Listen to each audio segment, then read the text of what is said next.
지난주에 우리가 살펴본 내용은 세례 요한이 어떤 사람인가 하는 것에 대해서 예수님께서 주신 말씀이었습니다.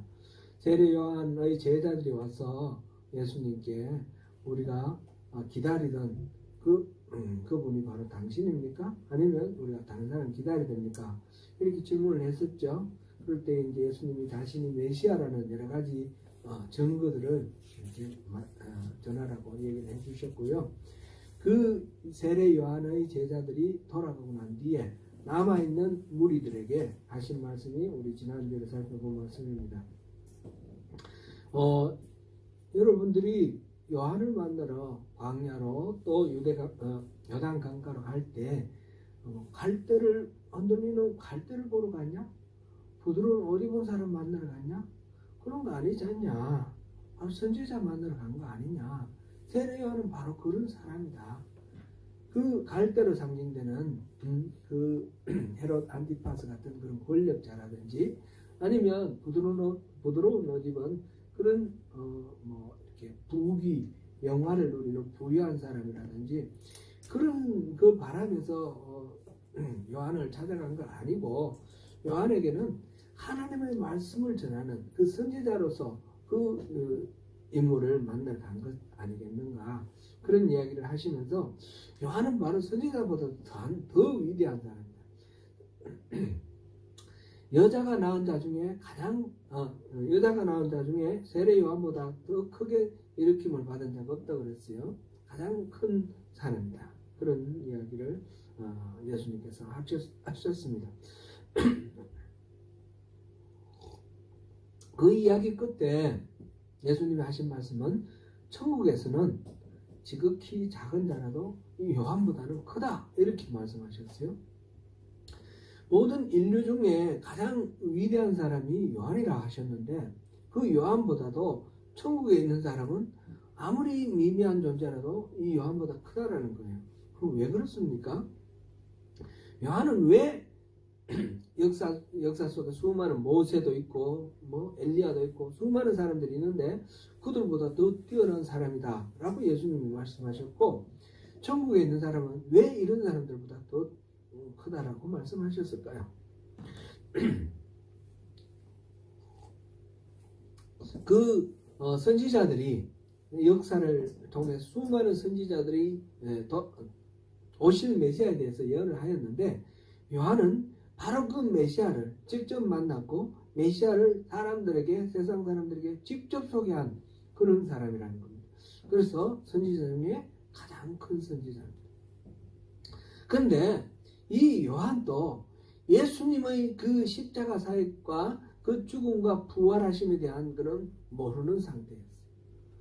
예수님의 그 십자가 사역을 통해서 죽음의 세력을 정복하고 모든 인류에게 구원을 이루게 하신 그 예수님을 우리는 직접 만난 사람도 있고 또 듣고 배운 사람도 있고 우리는 다 그 예수님을 아는데 요한은 거기까지는 가지 못한 겁니다.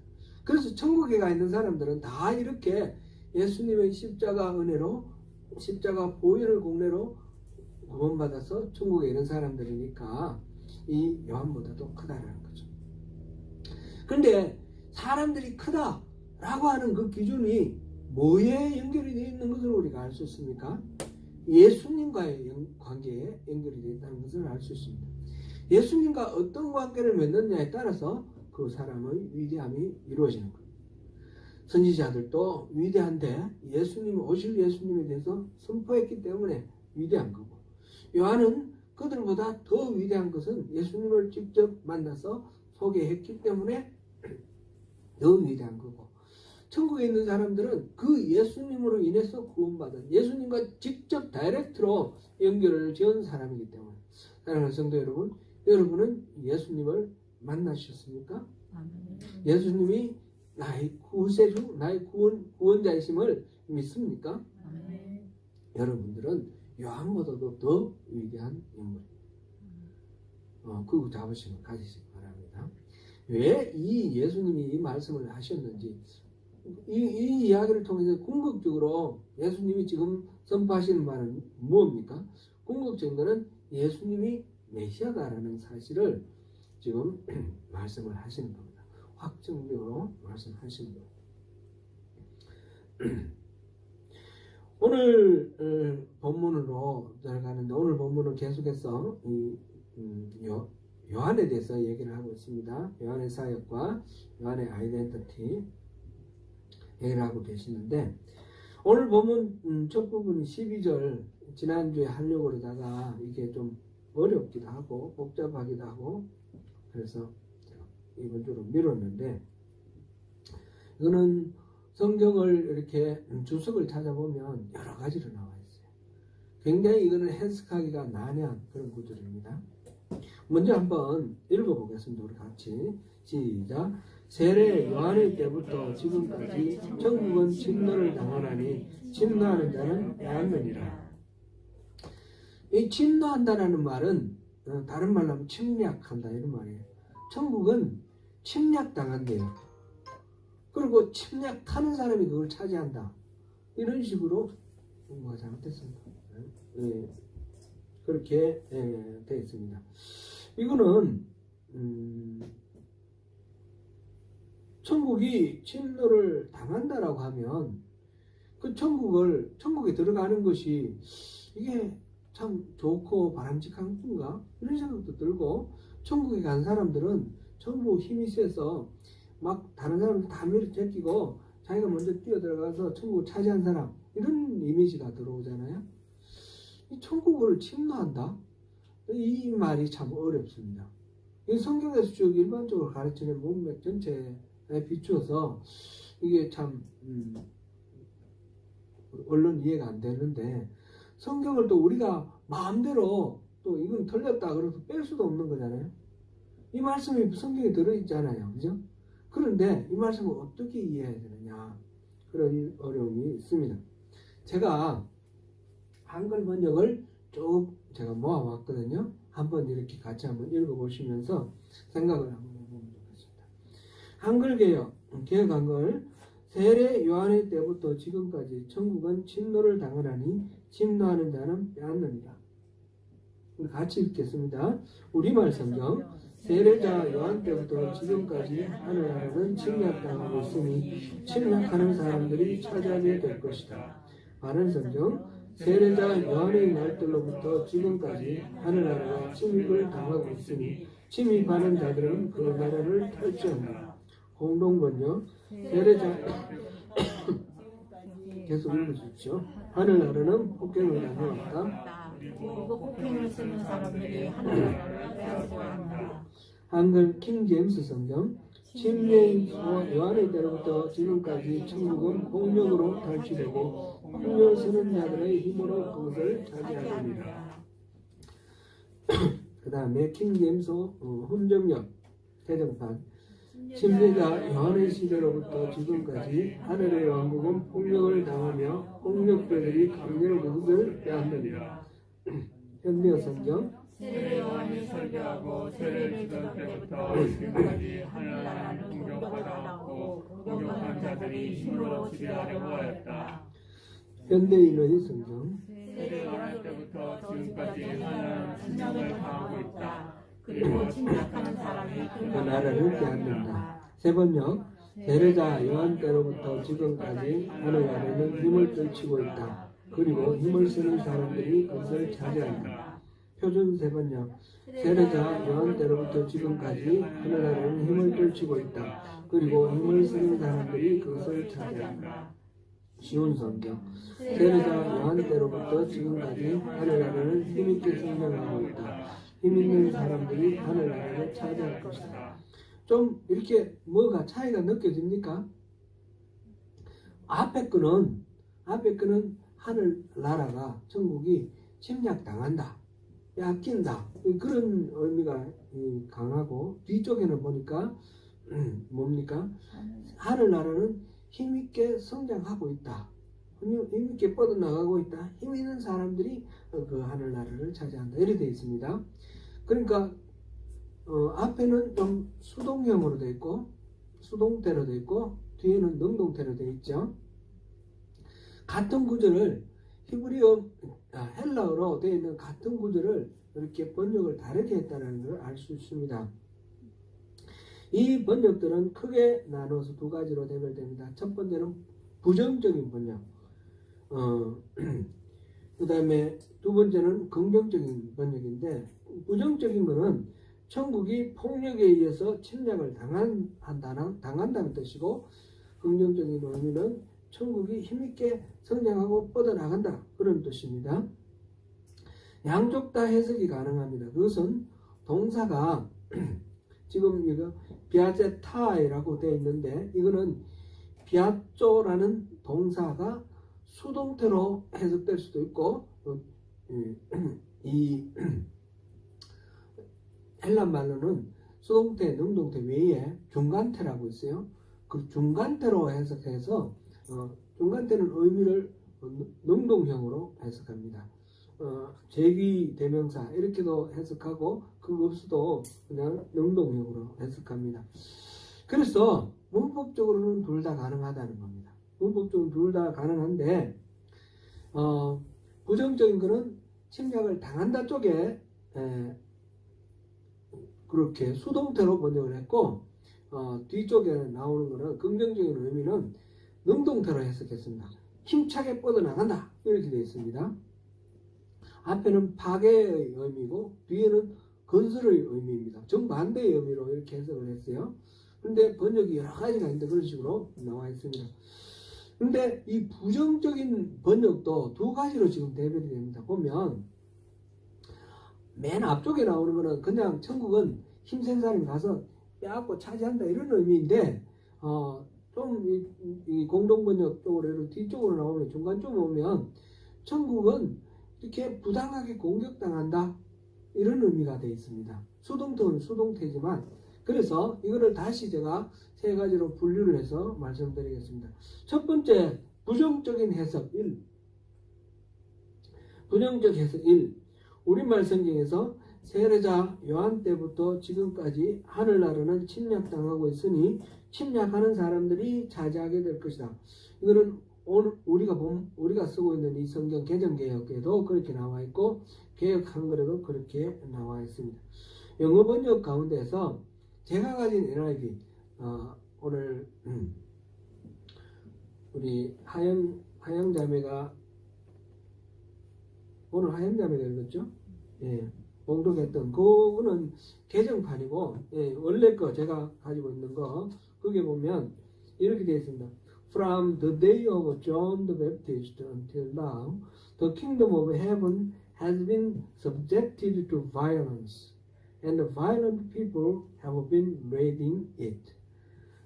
Subject to, 그게 이제 항복하는 그런 의미잖아요, 그죠?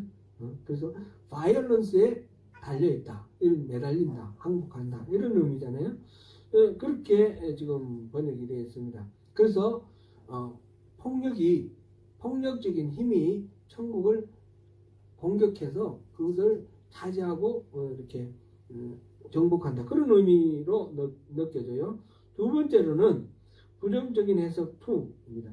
현대어 성경, 세례 요한이 설교하고 세례를 주던 때부터 지금까지 하늘나라는 공격받아왔고 공격하는 자들이 힘으로 지배하려 하였다. 이 공동 번역도 이렇게 해석되어 있는데, 영어 번역 NASB 미국 새 표준역에 이렇게 해당됩니다. From the days of John the Baptist until now, the kingdom of heaven suffers violence, and the violent men take it by force. 여기서는 suffers for violence, 피해를 당하고 있는 그런 의미로 이렇게 해석을 하고 있습니다. 그래서 부정적 해석 두 번째는 천국은 강한 자가 막 차지해서 천국은 그렇게 점령되는 데라는 뜻이 아니라, 천국 하나님 나라는 끊임없는 공격을 받고 있다. 그래서 그들이 힘 있는 자들이 막 마음대로 하려고 한다. 실제로는 그렇게 안 된다, 그런 의미를 내포하고 있는 것입니다. 그 다음에 세 번째는 긍정적인 해석입니다. 쉬운 성경, 세례자 요한 때로부터 지금까지 하늘나라는 힘있게 성장하고 있다. 힘있는 사람이 하늘나라를 차지할 것이다. 표준 세번역과 세번역이 여기 해당되고요. 오늘 우리 하영자매가 읽은 NIV 개정판 NIV가 그렇게 되어 있습니다. From the days of John the Baptist until now, the kingdom of heaven has been forcefully advancing, and the forceful man lay hold on it. Forcefully advancing, 강력하게 막 확장되어 나가고 있다. 천국이 막 힘있게 지금 확장되어 나가고 있는 그런 식으로 이렇게 번역을 했습니다. 문법적으로는 세 가지 다 가능하고 맞는데, 이 성경은 이 전체 맥락 속에서 앞뒤 말하고 이어져야 되지 않습니까?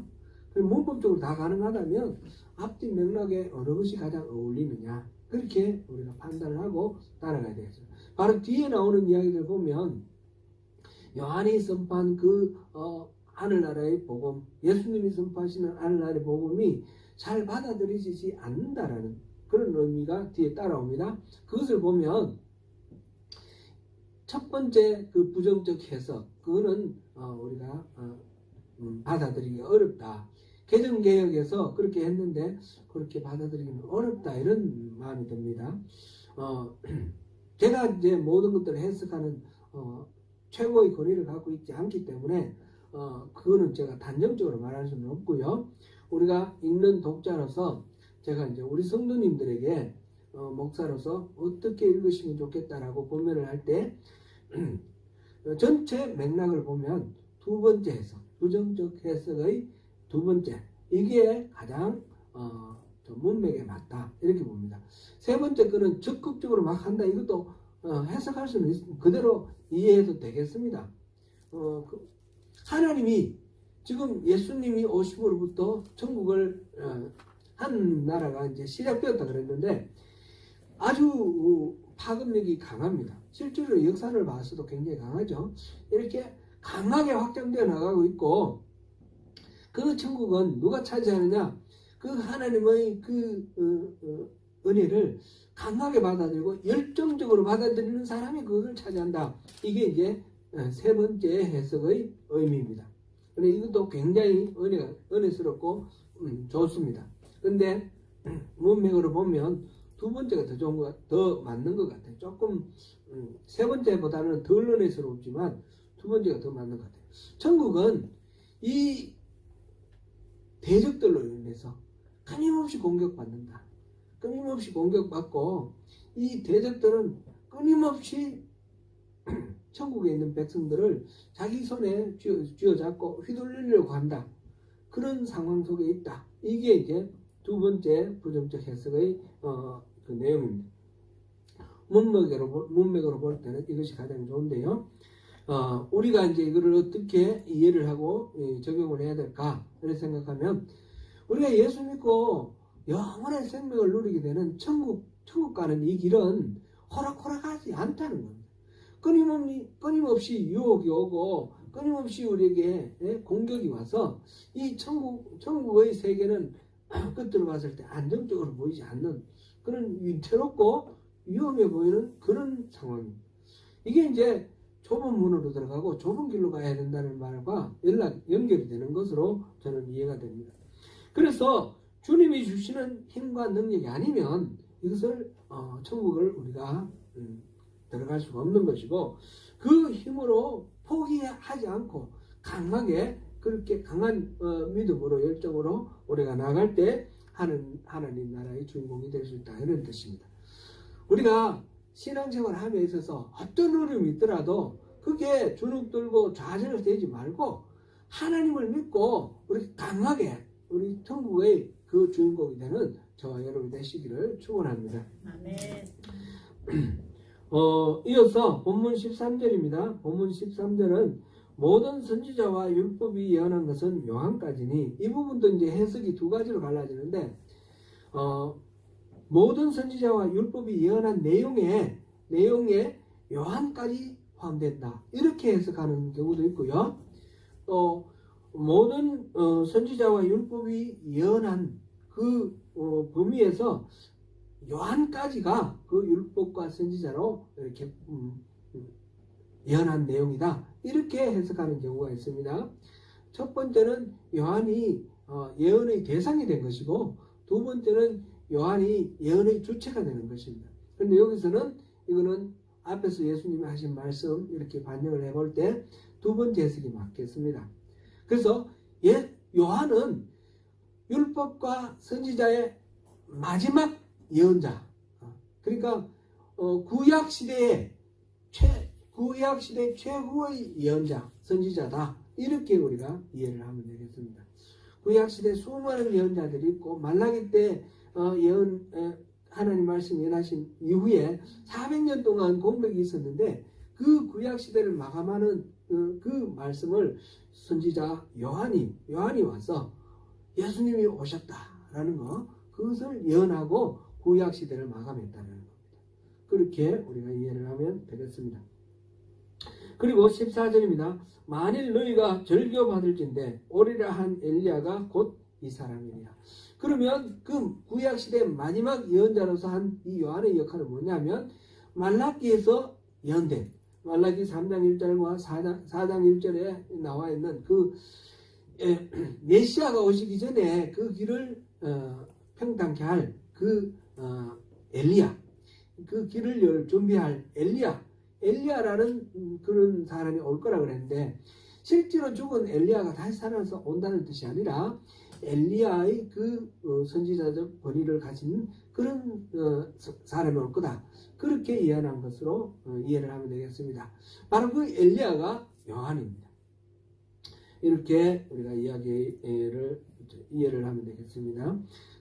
오늘 본문으로 잡은 이 부분은 사실상 굉장히 어려운 부분이에요. 얼른 읽어서 이해가 안 됩니다. 이해 안 되니까 넘어가 버릴 수도 있겠고, 그런데 설교하면서도 너무 부담스러워서 넘어갈까? 이런 생각도 하지 않은 게 아닌데, 그러니까 그렇게 되면 하나님 말씀을 우리가 취사 선택하는 거 되잖아요. 그게 아니고 좀 어렵더라도 부딪히면서 실험하면서 나갔습니다. 그러면서 마지막에 지금 15절에 하신 말씀이 귀 있는 자는 들으라. 귀 없는 자가 있습니까? 혹시 귀 없으신 분? 아니죠? 귀 있는 자는 들으라. 이 말은 무슨 말씀입니까? 그러면 우리 다 귀가 있으니까 다 들으라. 그런 말씀입니까? 또 이거를 해석을 좀 너무 심하게 컨서버티브하게 보수적으로 하는 경우에는 이 하나님 말씀하셔도 성령으로 도와주시지 않으면 들어도 못 듣는다는 거예요. 들어도 못 듣는, 그러니까 귀 있는 자는 들으라. 들을지어다, 이 말씀을 하나님의 은혜를 읽고 들을 귀 있는 사람만 듣는다. 이렇게 이해를 하는 경우도 있습니다. 이거는 나중에 이제 13장 비유의 해설에서도 우리가 다시 한번 만날 건데, 실제로 이렇게 해석하는 경우들이 굉장히 많습니다. 근데 그렇게 하면 하나님이 이 선지자들을 보내서 선포를 하셨는데, 그 하나님 말씀 안 듣는 책임이 누구에게 있습니까? 그 들을 귀 안 주신 하나님께 있잖아요. 그러면 책임이 전가되는 거예요. 그런 뜻은 아닙니다. 하나님은 들으라고 하시는 말씀이에요. 귀 있는 자는 들으라. 이 말은 들을 귀를 가지고 들으라. 그만큼 정성 들어서 집중해서 하나님이 선포하시는 말씀을 헛소리 듣지 말고 정성 들어서 이 진리를 놓치지 말아라. 그런 말씀으로 우리가 이해를 해야 되겠습니다. 우리가 모든 성경 말씀을 들을 때에 우리가 정말 집중해 있어야 되고 깨어 있어서, 그러면서 한편으로 하나님의 은혜를 구해야 됩니다. 그래도 하나님이 은혜를 베풀어 주셔야지 우리가 또 들을 수 있는 건 또 사실이니까, 그렇게 하나님께 은혜를 구하면서 그렇게 예배하고 그렇게 말씀 공부하고 그렇게 하나님 말씀 들어야 된다라는 것을 여기서 귀 있는 자는 들을지어다, 이 말씀을 통해서 우리가 마음에 새기면 되겠습니다. 요한이 얼마나 위대한 역할을 하는가에 대해서 말씀하시면서 예수님은 그 다음에 비유를 들고 있습니다. 비유를 들고 있는데 16절 17절 우리 같이 한번 읽어보겠습니다. 이 세대를 무엇으로 비유할까? 비유하건대 아이들이 장터에 앉아 제동물을 불러 이르되 우리가 너희를 향하여 피를 부르도 너희가 춤추지 않고 우리가 슬피운도 너희가 가슴을 치지 아니하였다함과 같도다. 예수님께서 지금 이 세대, 예수님 당시에 그 이 세대의 사람들에 대해서 하나님 말씀에 반응하지 않는 것에 대해서 너무 마음 아파하고 답답해 하시면서 통탄해 하시는 말씀입니다. 그 말씀의 비유가 아이들이 여기서 장터에서 아이들이 이렇게 하는 거는 아이들이 노는 게임하는 겁니다. 아이들끼리 놀 때 이제 주로 이 당시에 이제 노는 놀이가 잔치놀이와 장례식 놀이가 많았나 봐요. 잔치놀이는 피리를 불면 막 춤추고 잔치하는 듯이 그렇게 노는 거고, 또 애곡하면 한쪽에서 막 곡하고 울면 모두들 슬퍼하면서 가슴을 치는 이런 놀이를 애들이 장터에서 했다는 거죠.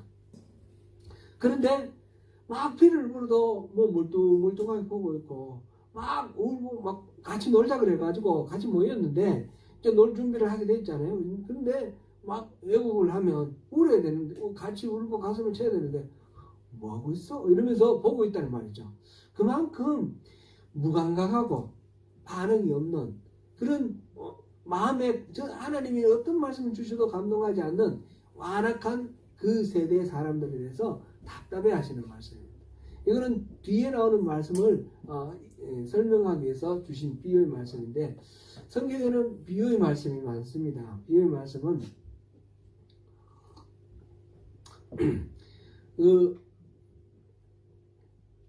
청중들이 주로 배움이 많지 않은 일반 서민들, 대중인들이거든요. 그들에게 잘 알아듣기 쉽게 그렇게 비유를 말씀을 하셨는데, 그렇게 장터놀이와 장터에서 하는 애들 놀이, 잔치놀이와 장례식 놀이를 이렇게 얘기를 들었습니다.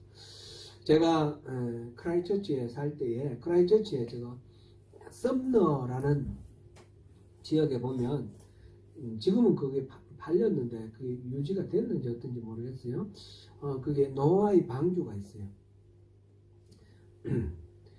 겟세마네 동산이라는 그 공원이 있는데 그 공원 안에 회양목으로 이렇게 만들어진 주기도문, 넓은 벌판에 나무로 심어가지고 회양목을 심어서 글자를 만들었어요. 주기도문이 있고요. 또 한쪽에는 저게 있어요. 노아의 방주. 노아의 방주를 성경에 나오는 그 크기의 4분의 1로 축소를 해서 만들어 놨는데 거기에서 3층으로 되어 있는데 결혼식이 많이 있어요. 우리 교회 청년님도 그것도 하나 결혼을 해서 거기서 했는데 그 배가 이제 갑판에서부터 시작해서 밑으로 이렇게 있죠. 갑판 1층에는 예배당이 있어요. 이 갑판에서 한층 내려 지하 1층으로 가면 거기는 레스토랑이 있어요. 레스토랑. 그래서 거기서 이제 말하자면 결혼식하고 피로연하고 음식 먹고 그런 식당이 있어요. 그리고 2층으로 내려가면 맨 마지막 층 아래층인데 거기는 폴룸 댄스 룸이 있어요. 한가운데 동그랗게 이렇게 평탄하게 만들어 놓고 거기서 이제 춤추는 거예요. 결혼 예식을 하면 1층에서 예식하고 2층에서 지하 1층에서 식사하고 지하 2층으로 내려가서 볼룸 댄스, 거기서 댄스하고 이제 결혼식이 대미를 장식하는 거죠. 마치는 거죠. 서양 사람들은 요즘은 어떤지 모르겠지만 그 노아의 방주를 만들어 놓은 거 보면 결혼식 하면 이렇게 춤추고 이렇게 즐기는 것이 자연스러운 문화였던 것 같아요. 제가 어릴 때도 생각해 보면요, 결혼식 하면 꼭 춤을 췄어요. 결혼식 예식하고 난 뒤에 이제 다 끝나고 이제 밥 먹고 그리고 춤추는 거예요. 노래하고 춤추고 그랬던 기억이 나는데, 요즘은 뭐 예식장에서 1시간 안에 끝내야 되니까 언제 춤출 수 있는 시간도 없고 그냥 예식 마치고 밥 먹고 그냥 흩어지죠. 이 잔치, 결혼이라는 건 기쁜 인생의 최고의 기쁜 행사이기 때문에 막 잔치하고 춤추고 우리 민족은 특별히 춤추는 것도 좋아해요. 옛날에 우리 역사를 기록한 중국사의 책이 있는데 사기에도 있고요. 삼국지 위지동의전 여기 보면 이 우리나라 백성들에 대한 표현이 있는데 뭐라고 되어 있냐면 음주 가물을 즐긴다 이렇게 되어 있어요. 음주 가물. 우리 술 마시고 노래하고 춤추는 거. 그거를 그때 아주 고조선 시대부터 고구려, 동예 뭐 이쪽에 보면 전부 그런 축제가 있고요. 음주 가물을 즐겼대요. 요즘 K-팝 나오는 게 이게 그냥 돌출되는 게 아닌 것 같아요. 우리 민족의 핏줄 속에 이런 문화가 있는 것 같아요. 이제 피리를 불고 풍악을 울리면 춤을 덩실 추며 즐기는 것이 이게 잔치 문화고 당연한데, 피리를 불어도 춤을 안 추면 이건 뭡니까? 이게 이제 완전히 단절된 거죠. 단절된 관계가 단절된.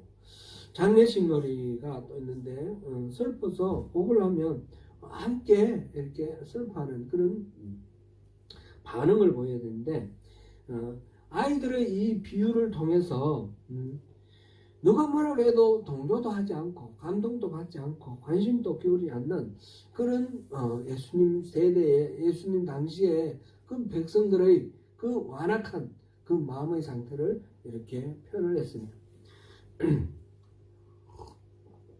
요한은 주로 회개를 역설을 했고, 예수님은 복음, 잔치, 복음, 잔치의 초청 이거를 많이 말씀을 하셨는데, 그 요한이나 예수님이나 다 무시하고 거부했습니다. 이 부분에 대해서 우리가 18절, 19절을 같이 읽어보시면서 같이 더 생각해 보겠습니다. 18절, 19절 시작. 요한이 와서 먹지도 않고 마시지도 아니하며 그들이 말하기를 귀신이 들렸다 하니, 인자는 와서 먹고 마시며 말하기를 보라, 껍질을 당하고 포도주를 즐기는 사람이요 세리와 죄인의 친구로다 하니, 지혜는 그 행한 일을 내어 거듭을 받는다.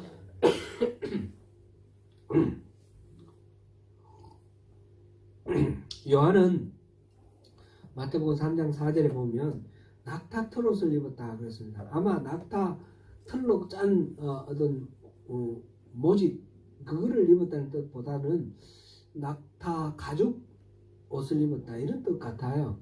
그리고 먹는 것은 메뚜기와 석청이다 그랬어요. 메뚜기는 들판에서 잡아먹는 거죠. 석청은 뭡니까? 바위 틈에 벌들이 만들어 놓은 벌집이에요. 그 바위 틈에 있는 석청을 먹으니까 농사 짓지도 않고 돌아다니면서 메뚜기 잡아먹고 석청 먹으려면 그 제대로 뭐 찾아 먹지도 못할 겁니다. 그죠? 그런 가운데 살았던 사람이 요한입니다. 요한은 나시린의 서원을 했습니다. 나시린으로서 포도주도 먹지 않고 그 다음에 머리도 깎지 않고 그런 절제 근욕 생활을 결단한 그런 사람입니다. 그렇게 살았으니까 누가 잔치에 오라 그래도 갔을 리가 없습니다. 그죠? 요한은 그래서 사람들이 같이 어울리자 그랬을 때 안 어울리고 자기를 격리시켜서 자기를 의도적으로 구별시켜서 말하자면 하나님의 거룩함을 이루려고 하던 그런 에세네파의 전통을 따르던 그런 선지자였습니다. 그런데 그 요한의 그 회개의 그 말씀 메시지를 들을 때에 그 거룩하고 절제하면서 바르게 살려고 하는 이 요한의 삶을 보고 또 그 메시지 자체가 하나님으로부터 온 것으로 받아들이고 회개하고 그래야 되는데, 사람들이 이 장례식을 하고 막 울고 해도 반응이 없는 것과 마찬가지로 이 요한의 말에 이 반응이 없다는 겁니다. 반응이 없는 정도가 아니고 오히려 대적하면서 귀신 들렸다가 그러는 겁니다. 저는 맨날 저렇게 지질궁상 회개하라고 그러고 맨날 저러고 있다 그러면서 요한을 비난하고 배척합니다. 반면에 예수님은 요한처럼 금욕적이고 야생적인 생활을 하는 것이 아니라 다른 사람들과 잘 어울렸어요. 뭐 제사장들도 있고 서기관들, 바리새인들하고도 어울렸고요.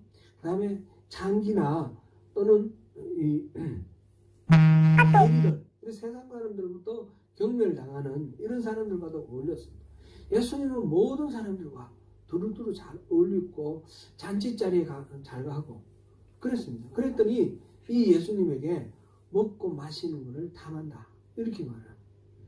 안 먹으면 귀신 들렸다 그러고 먹으면 그 욕심 낸다 그러고 그럼 어떡하라는 얘기입니까?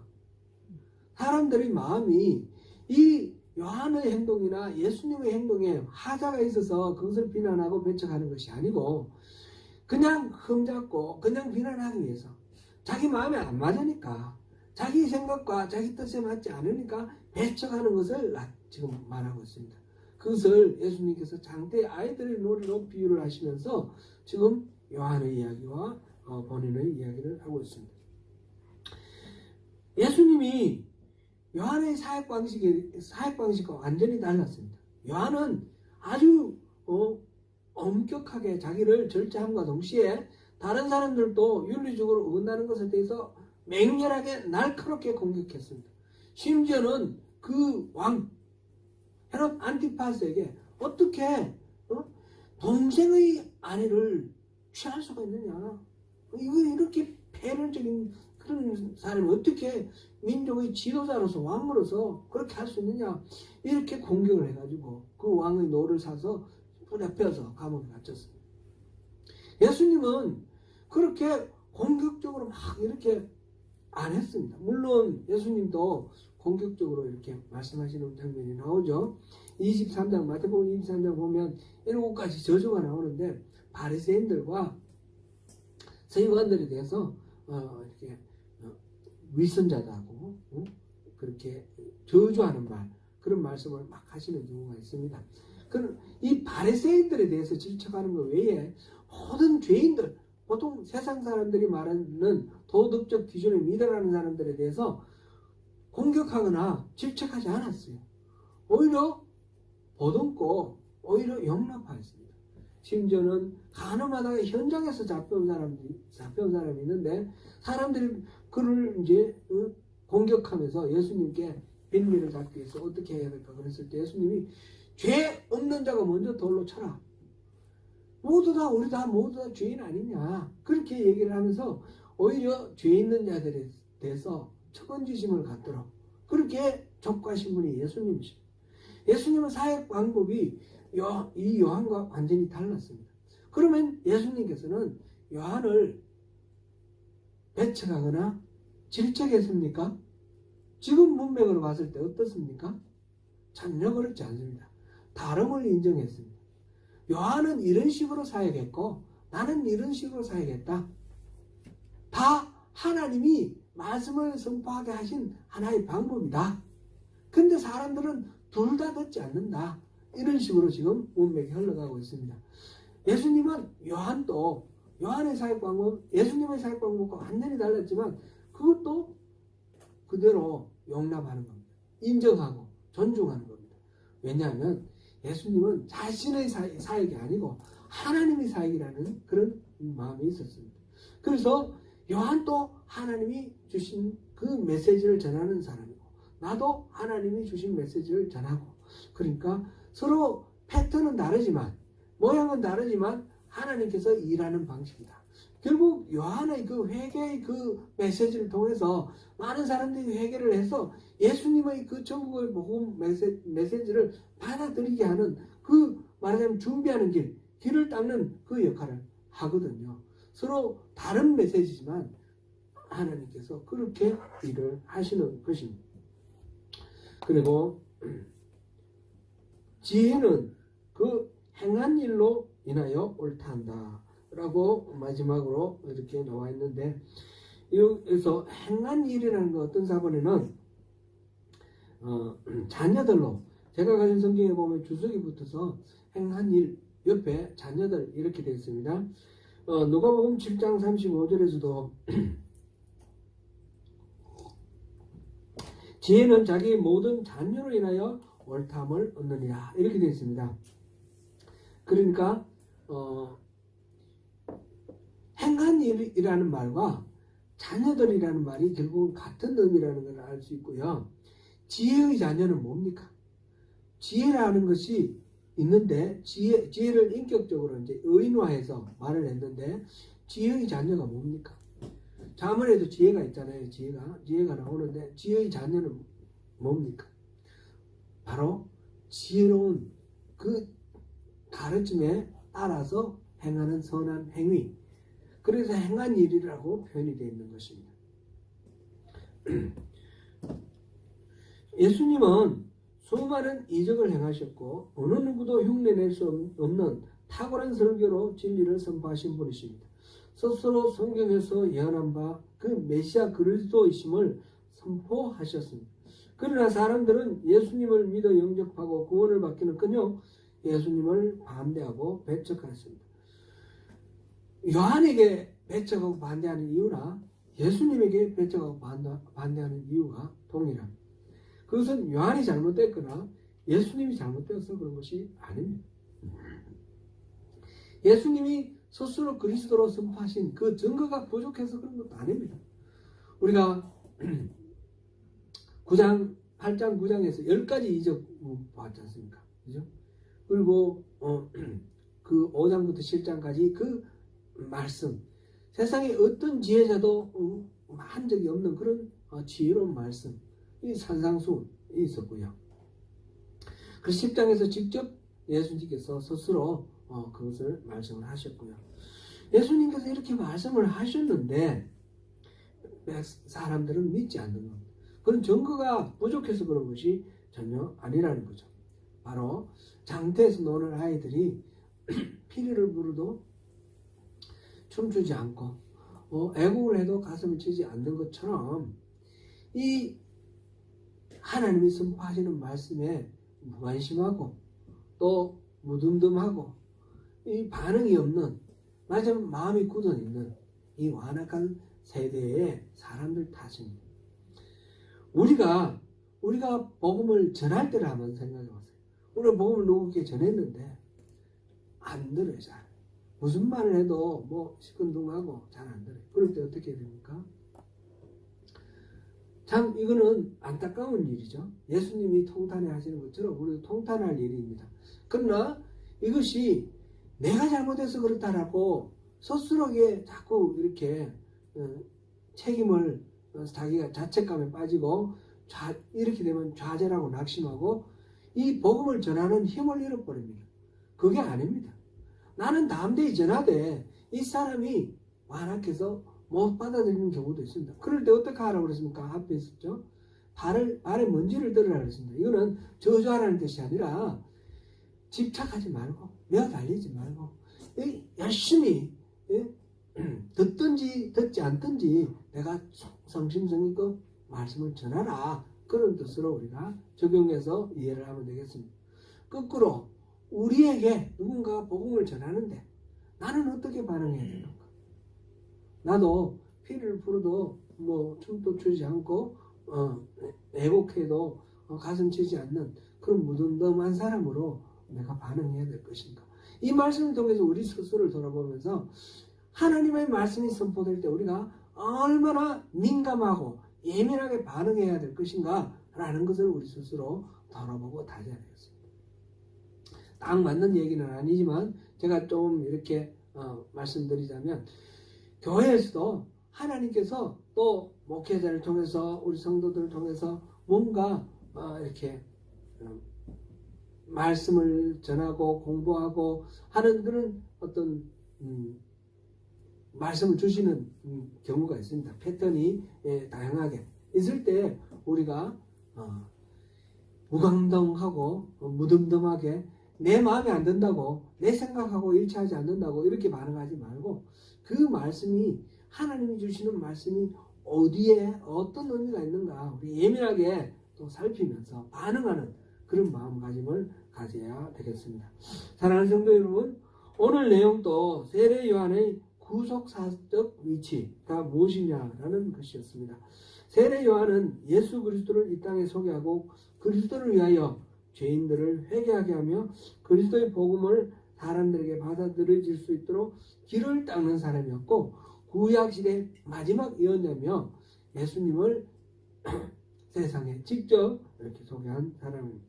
그러나 사람들은 요한같이 금욕적인 생활을 하며 회개의 메시지를 선포하여도 들으려 하지 않았으며 예수님같이 더불어 어울리며 잔치를 하고 삶을 나누며 구원의 복음을 선포하여도 듣지 않았습니다. 목자 잃은 양같이 이리저리 헤매고 다니는 사람들을 바라보며 가슴 찢어지는 마음으로 안타까움을 가지고 그들에게 하나님 나라를 외치셨는데, 이 완악한 세대의 사람들은 예수님이 비춰주시는 그 빛 안으로 들어가기를 싫어했습니다. 그 안에서 누릴 수 있는 참된 평강과 그 구원의 초청을 받아들이지 않았습니다. 그래서 청함을 받은 사람은 많으나 택함을 받은 사람은 적다, 이렇게 성경에서는 이야기하고 있습니다. 사랑하는 성도 여러분, 주님의 초대, 주님이 우리가 어떤 방식으로 우리를 부르시고 어떻게 우리를 격려하시든지 그 초대에 기쁘게 응답하고 나아가시는 가운데 주님이 예배하시고 주님이 우리에게 주시는 그 놀라운 기쁨과 그 평안을 다 누리시는 저와 여러분 되시기를 축원합니다. 기도하겠습니다.